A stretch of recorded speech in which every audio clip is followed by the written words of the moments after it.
जय श्री राम किसान साथियों, जैसा कि आपको पता है 16 अगस्त 2024 को कस्टम हायरिंग केंद्र हेतु लॉटरी द्वारा निर्धारित प्राथमिकता क्रम सूचियां वर्ष 2024-25 कृषि अभियांत्रिकी विभाग के द्वारा जारी कर दी हैं।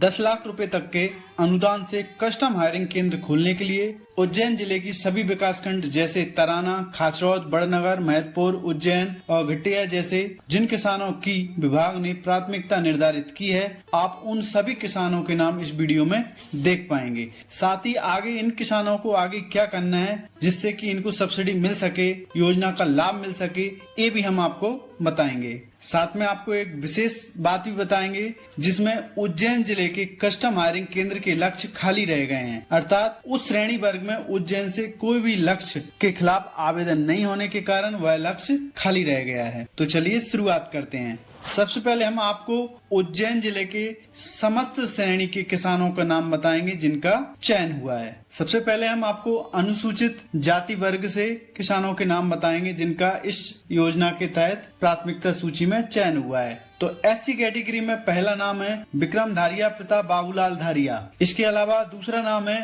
अंकित पिता नागूलाल। जी हाँ, अंकित पिता नागूलाल जी का चयन हुआ है। तीसरा नाम है प्रेरणा धमन, पिता का नाम राम किशोर धमन। चौथा नाम है चेतना, पिता का नाम है शुभम नागर। जी हाँ, पिता या पति शुभम नागर। अनुसूचित जाति वर्ग से उज्जैन जिले से इन 4 किसानों को अपने दस्तावेज सत्यापन वर्तमान में कराना होगा। आपको बता दूं, उज्जैन जिले में एससी कैटेगरी से केवल 4 ही किसानों के टारगेट इस वर्ष दिए गए थे, जबकि इस वर्ष प्राथमिकता क्रम की सूची में 29 किसानों का चयन हुआ है। दूसरे नंबर पर बात करेंगे हम एसटी कैटेगरी की। जी हाँ, अनुसूचित जनजाति वर्ग से उज्जैन जिले से 2 किसानों का चयन हुआ है, चरण सिंह पिता शंकर लाल जी और दूसरे हैं राजू पिता बीरेन सिंह जी। इन दोनों ही किसानों का चयन प्राथमिकता क्रम के आधार पर हुआ है। इन दोनों ही किसानों को अपनी दस्तावेज सत्यापित कराना होंगे। आपको बता दें, उज्जैन जिले में एसटी कैटेगरी में केवल 2 ही लक्ष्य इस वर्ष निर्धारित किए गए थे।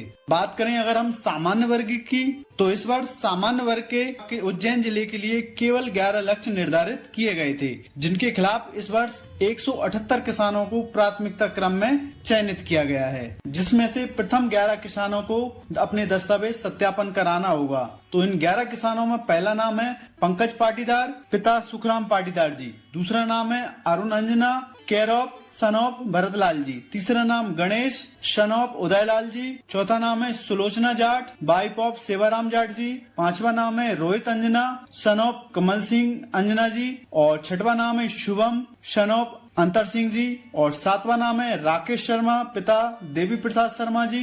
और 8वां नाम राहुल पोरवाल सन ऑफ रमेश चंद्र। और 9 नंबर पर हैं जय सिंह राठौर, पिता का नाम अर्जुन सिंह। और 10वें नंबर पर हैं हरिओम पिता बापू सिंह जी। और 11 नंबर पर हैं बीरेन सिंह राठौर पिता विक्रम सिंह जी। जी हाँ, इन 11 किसानों का चयन प्राथमिकता क्रम के आधार पर हुआ है और इन 11 ही किसानों को अपने दस्तावेज सत्यापन कराना होगा और योजना का लाभ आगे लेना होगा। बात करते हैं एफपीओ वर्ग से जिन किसानों ने अपना आवेदन किया था, उसमें भी एक किसान का चयन हुआ है जिनका नाम है संजीव गलगमा जी। जी हाँ, इनको भी अपने दस्तावेज सत्यापन कराने होंगे। इसके अलावा हम आपको बता दें कि उज्जैन जिले में जो SRLM, जी हाँ, स्टेट रूरल लाइवलीहुड मिशन के तहत जो कृषक समूह के लिए लक्ष्य निर्धारित किए गए थे, जो एक था उज्जैन जिले की, उसके लिए कोई भी प्राथमिकता क्रम में चयन नहीं हुआ है। लक्ष्य उज्जैन जिले के लिए निर्धारित था, वह खाली रह गया है। संभव था इस वर्ग से इस वर्ष कोई आवेदन ही उज्जैन जिले से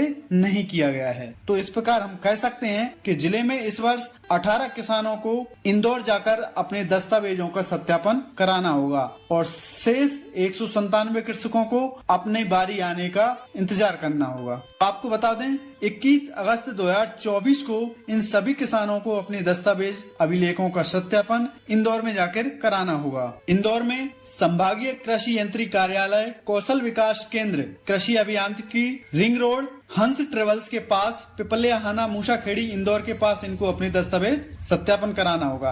अगर आपको जगह में कंफ्यूजन हो रहा हो तो इंदौर एग्रीकल्चर कॉलेज के पास आपको जाना होगा। कौन कौन से दस्तावेज अभिलेख सत्यापन कराना होगा, इसका वीडियो ऑलरेडी हमने बना दिया है, आप चाहें तो चैनल पर जाकर देख सकते हैं। चयनित किसानों के लिए उस वीडियो को देखना लाभदायक रहेगा। इसके अलावा हम आपको बता दें, इन 215 किसानों में से 18 किसानों के दस्तावेज सत्यापन अभी 21 अगस्त को होंगे और शेष किसानों को प्राथमिकता क्रम के आधार पर आगे आवश्यकता के अनुसार भविष्य में सूचना देकर दस्तावेज सत्यापन के लिए बुलाया जाएगा। अतः ऐसे किसान वर्तमान में अपनी डीडी को कैंसिल न कराएं। जो आपने डिमांड ड्राफ्ट बनवाया हुआ है उसकी वैलिडिटी 90 दिन रहती है जिस दिन से आपने उसको बनवाया है। अभी आपको उस डीडी को बनवाए हुए लगभग 20 दिन से ज्यादा नहीं हुआ होगा, तो आप कम से कम 50 दिन अपनी बारी का इंतजार करें। इसके बाद अपनी डीडी को कैंसिल करा सकते हैं। अगर इसी अवधि में आपका नाम आ जाता है तो उससे अच्छा तो कुछ होगा ही नहीं।